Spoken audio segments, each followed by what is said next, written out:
हरे Krishna. Okay okay 15 पढ़ेंगे आप। पांचजन्यम ऋषिकेशो देवदत्तम धनंजयः पौंड्रव दद्मो विपुः शंखं भीमकर्मा वृकोदरः। अनुवाद। भगवान कृष्ण ने पांचजन्य शंख बजाया। अर्जुन ने देवदत्त शंख तथा अति भोजी एवं अति मानवीय कार्य करने के लिए भीम ने पौंड्र नामक भयंकर शंख बजाया। करने वाले। ओके। भगवान कृष्ण ने अपना पांचजन्य शंख बजाया। भगवान कृष्ण को इस श्लोक में ऋषिकेश के नाम से संबोधित किया गया है। ऋषिकेश इस नाम का बहुत ही महत्वपूर्ण है। ऋषिकेण ऋषिकेश सेवनम भक्तिरुच्यते, ऐसे श्लोक एक है। ऋषिकेश का मतलब है ऋषि का नाम ईशः, जो ऋषिक का मतलब है इंद्रिया, हमारे इंद्रियों का स्वामी है कृष्ण। तो इसको इसीलिए उनको ऋषिकेश बुलाते हैं। तो इसका मतलब यह है कि हम हमारे इंद्रियों को भगवान की सेवा में हमको इंद्रियों को लगाना है, क्योंकि वही उनका एक्चुअल स्वामी है। हम कैसे समझ सकते हैं, अगर एक किसी के पास एक कार है और एक ड्राइवर है उनके पास। ड्राइवर आके कार में बैठता है और ओनर आके पीछे बैठता है। ओनर बोलता है चलो मुझे जयनगर जाना है, और ड्राइवर बोलता है नहीं, मुझे बोर हो गया है ये जयनगर जाके, आज मैं राजा जी घर जाऊंगा। तो क्या करेगा ओनर? तो भगाएगा, चल चाचू राजा जी घर जा, वहीं बैठ जा, मैं किसी दूसरे ड्राइवर को देखता हूँ। इसका मतलब क्या है कि वो ड्राइवर का काम है, वो जो ओनर है उसका काम करना। अभी ड्राइवर क्या कर रहा है, अपनी मन के हिसाब से उसको जो करना है वो कर रहा है। तो हम क्या कर रहे हैं, इस इंद्रियों से हमको भगवान की सेवा करना है, लेकिन हम क्या कर रहे हैं, हमारे खुद की सेवा में लगा दिया हमने इंद्रियों का। इंद्रियों से भगवान की सेवा कैसे करेंगे? इंद्रियों से ही भगवान का सेवा होता है ना। अभी हम जब भगवान को देखते हैं तो कैसे देख रहे हैं, किससे देख रहे हैं? आंखों से देख रहे हैं। तो जब हम भगवान को देखेंगे तो आंखों से देख रहे हैं। अभी हम भगवान का गुणगान कर रहे हैं, उनका वैभवीकरण कर रहे हैं। कैसे कर रहे हैं? मुंह से कर रहे हैं। तो ये सब इंद्रिय ही है। बिना इंद्रियों का देह का कुछ मतलब ही नहीं है। ये देह सिर्फ इंद्रियों से बना हुआ है ना। अगर ये इंद्रियां नहीं है तो ये देह यूजलेस हो जाएगा। हम्म तो ये हमको अभी हमारे ये बद्ध स्थिति में हमारे भौतिक इंद्रियों को भगवान की सेवा में लगाना है। जैसे कि हम हमारा जीवा, टंग, उसको भगवान की सेवा में लगाना है। लेकिन आज हम क्या कर रहे हैं, हम उसको अपनी सेवा में लगाए। हमको जो भी चाहिए वो खाते हैं हम। ये खुद का सेवा है। लेकिन भगवान का सेवा क्या होता है, जब हम जिह्वा को भगवान की प्रसादम को हम आस्वाद करते हैं, वो भगवान की सेवा हो जाते हैं। तो ऐसे हमारे इंद्रियों को हमको ऋषिकेश का सेवा में लगाना है। इसलिए हम इस भौतिक जगत में कष्ट और सुख झेल रहे हैं। क्योंकि ये कष्ट क्यों आ रहा है, ये विपत्ति सब क्यों आ रहा है? क्योंकि हम दुरुपयोग कर रहे हैं हमारे इंद्रियों का, गलत इस्तेमाल कर रहे हैं। और गलत इस्तेमाल करने से क्या होगा, उसका रिएक्शन रहेगा। उसका रिएक्शन है पनिशमेंट, शिक्षा। गलत कर रहे हो तो उसको भुगतो। तो भुगतने के लिए हम ये सब हमारा जीवन में ये सुख दुख ये सब आ रहे हैं। तो इसका मूल कारण है हम अपने इंद्रियों को कैसे उसका उपयोग करना है, वही हमको पता नहीं है। इसीलिए मैं इसको बोलता हूँ कि ये मैनुअल फॉर ह्यूमन लाइफ है। ये जब भौतिक देह मिला है, उसके साथ इंद्रिया सब आए हैं, तो उसको कैसे यूज करना है, किस काम में लगाना है, वही हम बिना जानने हुए हम जीवन बिता रहे हैं। तो इसलिए भगवत गीता में कृष्ण आगे जाके बोलते हैं कि असुरी लोगों को क्या सही है क्या गलत पता नहीं। हाँ, और वो अपने इंद्रियों को अपने खुद के इसमें तृप्ति में लगाए है, और उससे क्या होगा, गलत काम करते हैं लोग। क्यों गलत काम करते हैं? अभी सोचिए, इस भौतिक जगत में लोग गलत काम क्यों करते हैं? अभी आपने जो मैसेज भेजा कल, गलत काम है। क्यों गलत काम किया उसने? वो कौन है उसके बारे में हमको सोचना नहीं, लेकिन काम गलत हुआ। लेकिन वो गलत काम क्यों हुआ? उसको खुद की तृप्ति का लगा था कि उसको उस लड़की चाहिए था उसको। वो खुद की सेल्फ सेंस ग्रेटिफिकेशन है। मेरे लिए वो लड़की है, मुझे चाहिए, वो नहीं मिलेगी तो मैं उसको मार दूंगा। हम्म। आजकल लोग कैसे धन संपादन करते, किसी तरह ब्लैक मार्केट, व्हाइट मार्केट, कुछ भी करो, मुझे पैसा चाहिए। क्यों? अपनी आनंद आनंद, मुझे सुख में रहना है, मुझे कार लेना, ये लेना, वो लेना। कौन सोच रहा है कि सही है गलत है? तो ये सब ये इंद्रिय भोग का विषय है। हम अपनी इंद्रियों को अपने भोग में लगा रहे, और ऋषिकेश की सेवा में नहीं लगा रहे, और उसकी वजह से हम यहाँ सुख दुख भुगत रहे। हम्म। तो इसमें इसलिए यहाँ बोल रहे कि पांच जन्म ऋषिकेश हो। अभी भगवत गीता प्रारंभ होने से पहले ही यहाँ संजय बोल रहे हैं ऋषिकेश हो, ऋषिकेश। अभी आगे क्या होगा? आगे जाके अर्जुन अपने इंद्रियों को खुद का सेवा में लगाने का प्रयास करता है। इसीलिए वो अभी से ऋषिकेश बोल रहे हैं, ऋषिकेश हो। देवदत्तम धनंजय। धनंजय कौन है? अर्जुन। अर्जुन को धनंजय क्यों बोलते हैं? क्योंकि वो एक बार जाके युधिष्ठिर महाराज को राजसूय यज्ञ करना था, और उसके उनके पास पैसे नहीं था। तो वो जाके हिमालय में जाके एक जगह पे बहुत सारा गोल्ड रहता है, वो उसको लेके आते हैं वो अर्जुन, इसलिए उनको धनंजय। एक्चुअली वैदिक संस्कृति में हर एक व्यक्ति का नाम के पीछे एक अर्थ होता था। ऐसे नहीं कि पिंकी पॉन्की ऐसे कुछ भी नाम नहीं, उसमें अर्थ था। भगवान के नाम में भी और सब जीवों के नाम में धनंजय का मतलब है। ऋषिकेश मतलब है, कृष्ण मतलब है। ऐसे नहीं कि एक्चुअली, एंड वो भी उनके हॉरोस्कोप के हिसाब से नाम देते थे। और क्योंकि उनके गुण के हिसाब से नाम देते थे पहले। ये सब अभी तो कोई नहीं करता है। इसे मुझे ये नाम अच्छा लग रहा है तो मैं ये नाम रखूंगा मेरे बच्ची को, ऐसे। लेकिन पहले ये सब साइंस था, ये सब विज्ञान है। हम्म। तो यहाँ बोल रहे कि ऋषिकेश धनंजय पौंड्रव तद्मो महाशंकम भीम कर्मा वृकोदर। वृकोदर का मतलब है कि वो बहुत खाता था भीम। प्रभुपाद जी बोलते हैं बहुत खाने में कुछ प्रॉब्लम नहीं है, जितना भी चाहिए खाओ, लेकिन उसके हिसाब से काम भी करो। हम्म। आप बहुत खाते हो प्रॉब्लम नहीं है, लेकिन सेवा करो, प्रभुपाद बोलते थे भक्तों को। तो खाने का प्रॉब्लम नहीं है, लेकिन उसका सही दिशा में उसका एनर्जी का इस्तेमाल होना चाहिए। तो यहाँ सब ये इन सबों का शंख को क्या बोल रहे? दिव्य बोल रहे। दिव्य, मैंने लास्ट डिस्कशन में बोला कि भगवान की संबंधित में जो भी है सब कुछ दिव्य है। अगर अर्जुन कृष्ण के साथ संग कर रहे, भीम कृष्ण के साथ संग कर रहे, तो ये सब दिव्य व्यक्ति है, ये भगवान का सनातन अनुयायी है। हम्म। और ये भगवान जहाँ भी लीला करते हैं वहाँ ये सब रहते हैं अलग अलग पात्र में।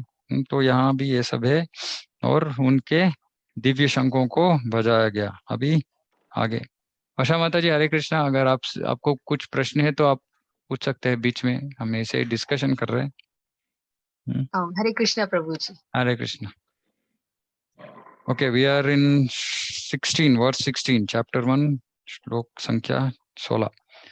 अनंत विजयम राजा कुंती पुत्रो युधिष्ठिरः नकुलः सह देवश्च सुघोषः मणिपुष्पकौ कास्यश्च परमेश्वासः शिखण्डी च महारथः दृष्टद्युम्नो विराटश्च सात्यकिश्चापराजितः त्रिपदो द्रौपदेयाश्च सर्वशः पृथिवीपते सौभद्रश्च महाबाहः शङ्खं दद्मु पृथक् पृथक्। ओके, अनुवाद। हे राजन, कुंती पुत्र राजा युधिष्ठिर ने अपना अंत विजय नामक शंख बजाया तथा नुकुल और सहदेव अनंत अनंत विजय अनंत विजय नामक शंख बजाया तथा नकुल और सहदेव ने सुघोष एवं मणिपुष्पक शंख बजाए। महान धनुर्धर काशीराज परम योद्धा शिखंडी दृष्टद्युम्न धृष्टद्युम्न विराट अजय सात्यकिक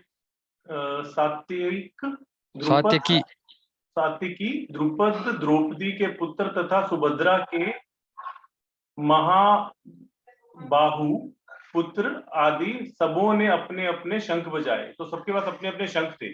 सबके पास अपने अपने शंख थे। तो यहाँ उनका डिस्क्रिप्शन दे रहे कि परम योद्धा था शिखंडी, फिर अजय सात्यकी था, फिर द्रुपद द्रौपदी के पुत्र तथा सुभद्रा के महाबाहु पुत्र। महाबाहु का मतलब है वो बहुत बड़ा योद्धा था। सबों ने अपने अपने शंख बजाए। ओके। सघोषोदार्थ राष्ट्राणाम हृदयानि व्यतारयत् नभश्च पृथिवीं चैव तुमुलोऽभ्यनुनादयन्। अगली श्लोक। इन विभिन्न शंखों की ध्वनि कोलाहल पूर्ण बन गई, जो आकाश तथा पृथ्वी को शब्दायमान करती हुई धृतराष्ट्र के पुत्रों के हृदय को विदीर्ण करने लगी। इन विभिन्न शंखों की ध्वनि, क्योंकि सब लोग अभी एक ही समय पे सब शंख बजा रहे, तो ये सब शंखों की ध्वनि कोलाहल पूर्ण बन गई। कोलाहल का मतलब है बहुत बड़ा शब्द, ऐसे भी क्रिकेट मैच, हाँ शोर शराबा क्रिकेट मैच में होता है ऐसे बन गई, जो आकाश तथा पृथ्वी को शब्दायमान करती हुई धृतराष्ट्र के पुत्रों के हृदयों को विदीर्ण करने लगी। अभी जब भीष्म पितामह ने अपनी शंख बजाया तो पांडवों का के पक्ष के लोगों का हृदय भंग नहीं हुआ, लेकिन यहाँ बोल रहे कि जब ये सब इन्होंने शंख अपने अपने शंख बजाए तो धृतराष्ट्र के पुत्रों का हृदय विदीर्ण करने लगी। विदीर्ण का मतलब है भंग या छिद्र। तो इसका मतलब क्या है कि जब आदमी में कुछ गलत काम कर रहा है तो उसके हृदय में डर पैदा होता है। तो ये सब जब शंख अभी शंख का उपयोग कहाँ होता है? मंदिर में। हाँ, शंख मंगल सूचक है, शुभ सूचक है। जब ये सब शंख दिव्य शंख बज रहे हैं तो इस धृतराष्ट्र के पुत्रों के हृदय में वो जो हम गलत काम कर रहे हैं, हम गलती से ये सब कर रहे हैं, तो उससे क्या हुआ, उसके हृदय में डर बैठ गए। तो इसीलिए यहाँ बोल रहे कि वो हृदय भंग हो गया, स्फोट हो गया ऐसे। उतना डरावना था वो शंख, क्योंकि सत्य का घोषणा था वो, अभी सत्य जीतेगा इसका घोषणा था। और उनको सब धृतराष्ट्र के पुत्रों के हृदय में डर बहुत ज्यादा बैठ गया। अतः व्यवस्थितान् दृष्ट्वा दातराष्ट्रान् कपिध्वजः प्रवृत्ते शस्त्र संपाते धनुरुद्यम्य पांडवः ऋषिकेशं तदा वाक्यम् इदमाह महीपते। उस समय हनुमान से अंकित ध्वजा लगे रथ पर आसीन पांडुपुत्र अर्जुन अपना धनुष उठाकर तीर चलाने के लिए उद्युक्त हुआ। हे राजन, धृतराष्ट्र के पुत्रों को व्यूह में खड़ा देखकर अर्जुन ने कृष्ण से यह वचन कहे। उस समय हनुमान से अंकित ध्वज, तो उसका फ्लैग था, फ्लैग के ऊपर हनुमान थे। रथ पर आसीन पांडुपुत्र अर्जुन अपना धनुष उठाकर तीर चलाने के लिए उद्युक्त हुआ। तो युद्ध प्रारंभ होने का अभी टाइम हो गया था। तो ये सब जनरली सामान्य तरीके से पहले युद्ध का घोषणा इस शंख से होता था और उसके बाद में युद्ध प्रारंभ होता था। ऐसे नहीं कि आजकल ऐसे ही कहीं बैठ के बंकर में कुछ बटन दबाओ, किसी के ऊपर कुछ मिसाइल, ऐसे नहीं। युद्ध धर्म के हिसाब से चलता था युद्ध। एक्चुअली बोलते हैं कि युद्ध पहले कैसे होता था कि उसका फिक्स्ड टाइम था। ऐसे अगर अग्रीमेंट है, हाँ 9 बजे से 7 बजे तक होगा तो बस, और 6 बजे तक क्लोज, उसके बाद में नो अटैक।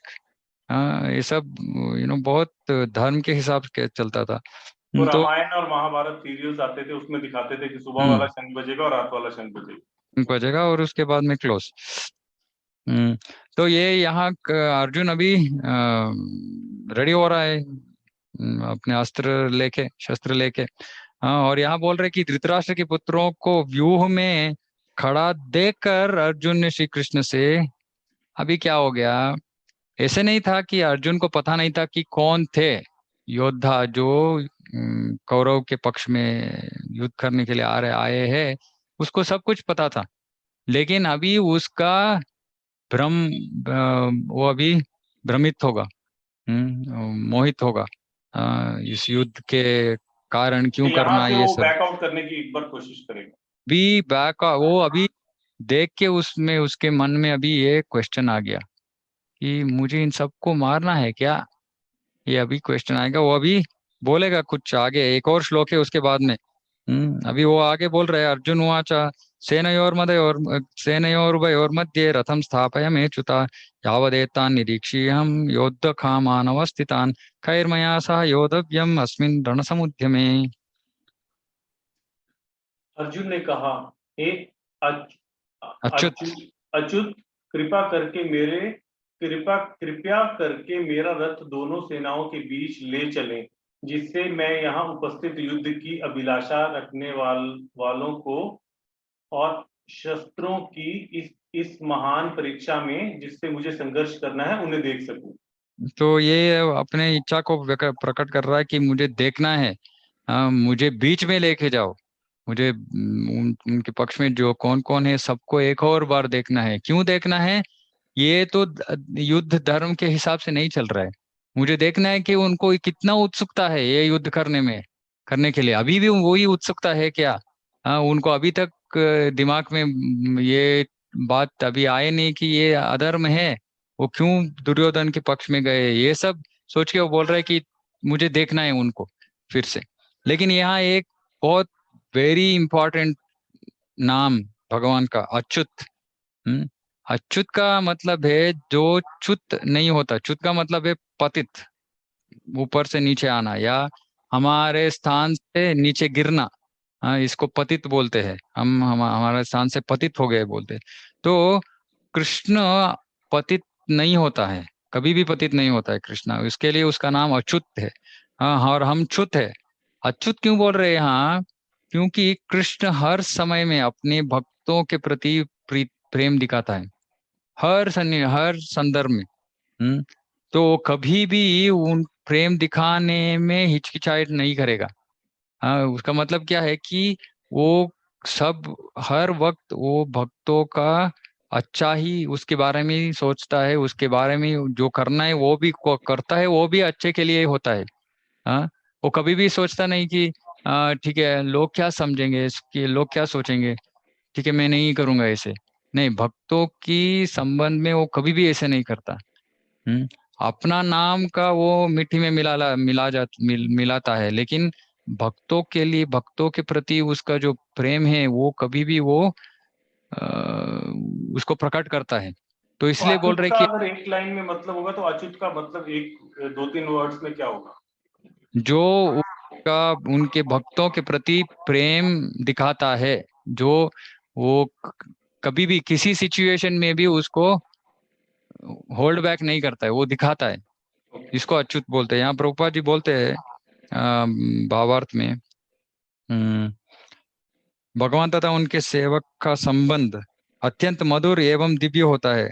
सेवक स्वामी की सेवा करने के लिए सदैव उद्यत रहता है, और भगवान भी भक्त की कुछ न कुछ सेवा करने की कोशिश में रहते हैं। तो ये जो विनिमय रहता है, प्रेम का विनिमय, उसमें कभी वो हिचकिचाहट नहीं करते, वो पीछे नहीं हटते। हाँ, इसीलिए उनको अच्युत बोलते हैं। ये यहाँ क्यों यूज कर रहे हैं अच्युत? हाँ, अभी क्योंकि अर्जुन कृष्ण के इच्छा के विरुद्ध जाएगा। लेकिन वो फिर भी अर्जुन को पकड़ के उसको सही दिशा दिखा देंगे अभी आगे जाके। तो अच्युत है, वो नहीं छोड़ेंगे अपने भक्तों का। हम्म हम्म सो ये अभी अर्जुन ने व्यक्त किया कि ओके मुझे देखना है, तो और आज्ञा दे रहा है। एक एक तरह से देखेंगे तो क्या बोल रहे हैं यहाँ, सेनों के बीच में लेके चले प्लीज, ऐसे कुछ नहीं है यहाँ। भगवान को बोल रहे हैं, भगवान का मित्र है, बोल रहे लेके जाओ, चलो जाते हैं। तो इसमें ऐसे भगवान का एक और इस रीति से भी हम समझ सकते हैं कि अच्युत का मतलब क्या है। जब भक्त भगवान के ऊपर ऐसे आदेश दे रहा है तो भगवान पीछे नहीं हट रहा है कि ये क्या, तो ऐसे बर्ताव करते हैं क्या भगवान के साथ, मैं कौन हूँ। हाँ, जब हम हमारे बारे में सोचते हैं, कोई ऐसे हमको कैजुअली कुछ बोल देता है और हमको उनके साथ इतना क्लोज संबंध नहीं है, तो हम सोचते हैं ये क्या ऐसे बोल रहा है ये। लेकिन भगवान, इस कुरुक्षेत्र युद्ध प्रारंभ होने से पहले कृष्ण युधिष्ठिर का मैसेंजर बना, वार्तावाहक, मैसेंजर, मैसेज लेके गया। पांडव पक्षों को धृतराष्ट्र के पास जाके बोला कि ये युद्ध नहीं चाहिए, ये करो वो करो। मैसेंजर, मैसेंजर तो राजा की सेवक है, तो सेवक स्थान लिया कृष्ण ने। तो ऐसे कुछ भी करने के लिए तैयार है। अभी सारथी बन गए कृष्ण अर्जुन के। तो ये अच्युत है उनका, वो प्रेम दिखा रहे हैं, प्रेम के लिए कुछ भी कर सकते हैं। भक्त बोलता है मुझे ये दोनों पक्षों के बीच में लेके जाओ, ठीक है चलो, तुम जो बोलेगे मैं करूंगा। तो ये भी एक उनके अच्युत का एक इसके दिखा रहे कि कैसे भगवान अच्युत है। तो हम यहीं स्टॉप करते हैं, ऑलरेडी 8:53। किसी को कुछ प्रश्न है तो इस कर सकते हैं, नहीं तो थर्सडे वी विल कंटिन्यू उधर।